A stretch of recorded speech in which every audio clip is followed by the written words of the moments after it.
understand the properties of glycine as a distension media. Glycine, as we know, it is an number one. It is electrolyte poor media.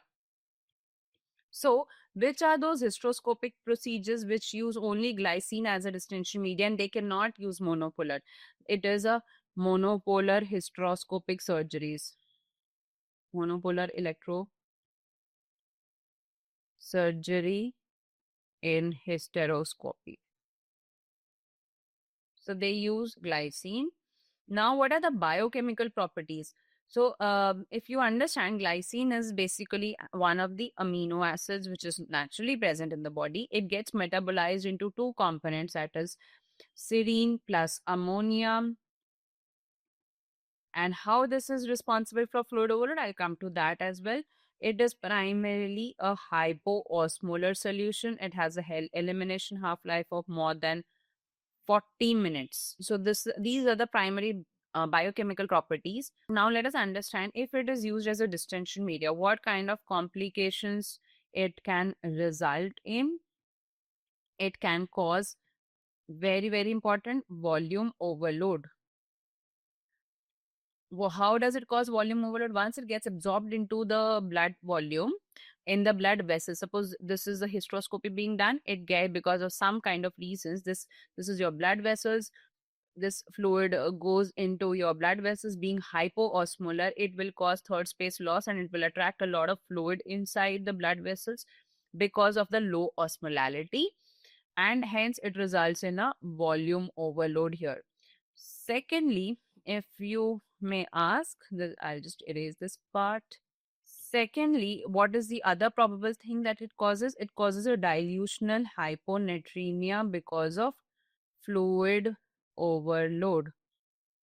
It results in dilutional hyponatremia. It can cause overall hypoosmolality.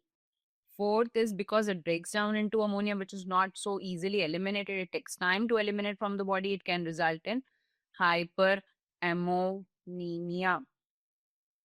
So these are the primary problems that we can anticipate with glycine being used as an operative media if it is absorbed in too much of excess. So there is one more probable question, if you can take this down. Excessive absorption of 1000 ml of glycine being absorbed into the fluid or body system in women results in reduction of serum sodium level by approximately 10 milliequivalent per liter. So this could be one of the probable future questions. 110, it's a simple formula to 1010. This is how you have to remember. Clear to all of you? Now, all women might not develop glycine related complications. There are a few risk factors. This also comes as a question. Which are the types of surgery where the patients are more predisposed to glycine associated complications? Number one is the type of procedure, which is type of procedure. That is, if we try to understand, obviously operative procedures more than diagnostic.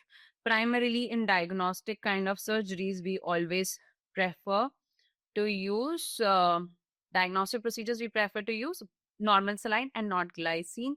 Second is introduction of fluid. If fluid is used at a very, very high pressure, fluid at high pressure, so you have to ensure that the pressures of the fluid are always less than the venous pressure, so that a lot of fluid does not get shifted into the venous system.